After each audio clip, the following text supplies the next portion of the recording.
बात बताता हूँ, विदेश जाते हैं, मैं चॉकलेट खाता हूँ तो मैं नेचुरली वो अपने जेब में रखता हूँ और हिंदुस्तान में खिड़की से फेंक देते हैं। पर प्रॉब्लम लेन डिसिप्लिन का है, और लेन डिसिप्लिन में ये इधर से उधर ट्रक वाला लेन बदलता है और स्कूटर वाले उसके अंदर घुसते हैं। मुझे भी फाइन लगा, 2 बार भरना पड़ा मेरे कार को मुंबई में। अब मेरे सामने एक लाइट सिग्नल लगने के बाद गाड़ी घुस जाती बीच में, वो आई और दूसरे ने डैश मार, मैंने आंखों से देखा। इतनी जल्दी क्यों करते हो? रेड सिग्नल लगा तो रुक जाओ ना।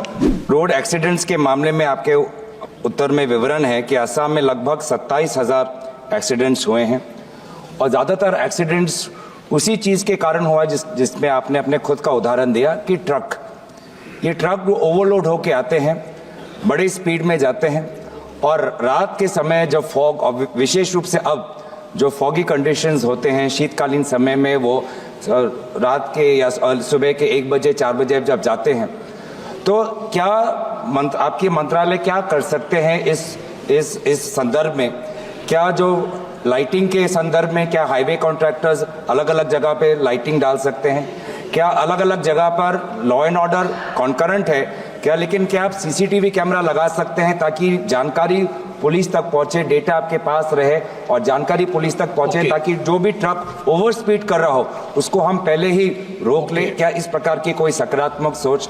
और सर, एक और कारण मेरे क्षेत्र में ये है, और आपको भी पता है कि जोरहाट के लोकसभा क्षेत्र में वो कितने साल हो गए, कितने कॉन्ट्रैक्टर चेंज हो गए, लेकिन वो NH-37 हमारा संपूर्ण नहीं है। बहुत खराब वहाँ पे डिज़ाइन है, जिसके कारण ट्रक्स और ये लाइटिंग के कारण बहुत ही वहाँ पे एक्सीडेंट्स हो रहे हैं। तो जोरहाट में क्या आप डेडलाइन, क्या आपकी मंत्रालय अभी कोई डेडलाइन दे पाएंगे कि वहाँ का हाईवे का काम कब संपूर्ण हो जाएगा? धन्यवाद सर। अन्य स्पीकर महोदय, दिक्कत यह है कि रोड पर ट्रक खड़ा करते हैं हमारे NH के ऊपर। मैं बोलता हूँ उसके ऊपर कार्रवाई करो, तो कार्रवाई करने का अधिकार लॉ एंड ऑर्डर राज्य सरकार का होता है। अभी हमने इससे तंग आकर एक नया टेक्नोलॉजी करके नियम लगाया कि अब ऑटोमेटिक एक्सल जो है उसमें वेट मैनेजमेंट सिस्टम हमने तैयार किया है और ट्रक के ऊपर लिख के आएगा कि वजन कितना डाला हुआ है, ताकि आप इतने लोगों पर, मैं बोल नहीं सकता आपको इसमें क्या क्या होता है, तो इसलिए मुझे लगता है कि ये भी होगा। और जोरहाट झांझी, ये आपका विषय है, मैं भी इसकी 10-12 मीटिंगें ले चुका हूँ, चीफ मिनिस्टर भी परसों आए, वो भी कह रहे थे।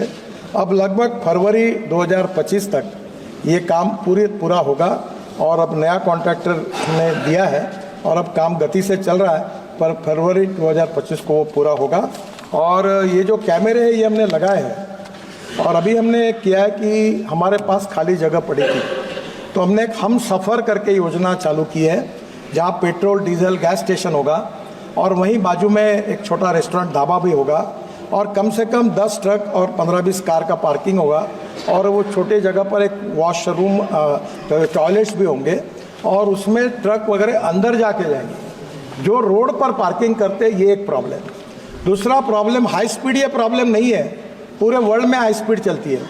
प्रॉब्लम वो है, हाई स्पीड नहीं करना चाहिए, उसमें 2 मत है, पर प्रॉब्लम लेन डिसिप्लिन का है और लेन डिसिप्लिन में ये इधर से उधर ट्रक वाला लेन बदलता है और स्कूटर वाले उसके अंदर घुसते हैं, तो वो नीचे में गाड़ी है और स्कूटर वाले उसमें जाते हैं। तो लेन डिसिप्लिन का पालन करना, इसके लिए अभी कुछ जगह कैमरे शहरों में लगे हैं, फाइन भी लगने लगे हैं बहुत। मुझे भी फाइन लगा, 2 बार भरना पड़ा मेरे कार को मुंबई में, तो ये अभी वो कैमरा में आता है, अब लोग उसकी भी तकरार कर रहे हैं। तो प्रॉब्लम ये है कि ये जितना इंटेलिजेंट ट्रैफिक सिस्टम है वो करेंगे और उसके साथ साथ मन में ह्यूमन बिहेवियर जब तक नहीं बदलेगा।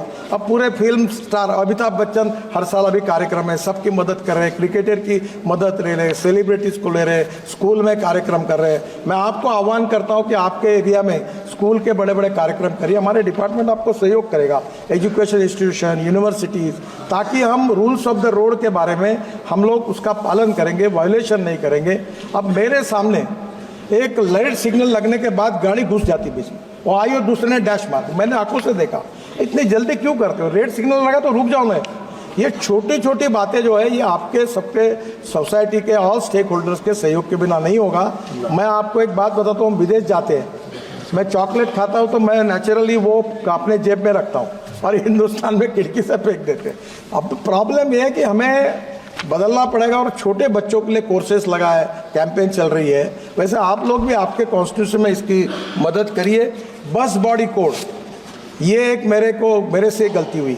हर बार ये हथौड़ा लेके रोड पर खड़े होकर बस बॉडी बनाते थे, और मैं जब करता था तो मेरे पास गरीब लोग हम बेकार हो जाएंगे। ये लुधियाना, पंजाब, इंदौर, हर बार गरीबों का कैसा होगा। मैं हर बार उनको एक्सटेंशन देता था। हमारे समृद्धि महामार्ग पर एक प्राइवेट बस पूरी तरह एक्सीडेंट हो गया, जल गई और 45 लोग जल के मर गए। जब यह बात देखी तो मुझे लगा कि ये तो अपनी गलती है। अब हमने इंटरनेशनल स्टैंडर्ड का बस कोड 24 से लागू कर दिया है। इसके बाद हिंदुस्तान में हर बस ये इंटरनेशनल स्टैंडर्ड के सेफ्टी के माध्यम से होगी। और जब बस में अगर एक्सीडेंट होगा तो इतनी बड़ी कांच होगी और बाजू में वो प्लास्टिक की हथौड़ी होगी, उसको खोद के वो बाहर निकल सकेंगे, ताकि हमने अभी जो हमारी लोग हैं उनके जीवन के साथ खिलवाड़ किसी भी हालत में नहीं करना, ये हमने निश्चित किया।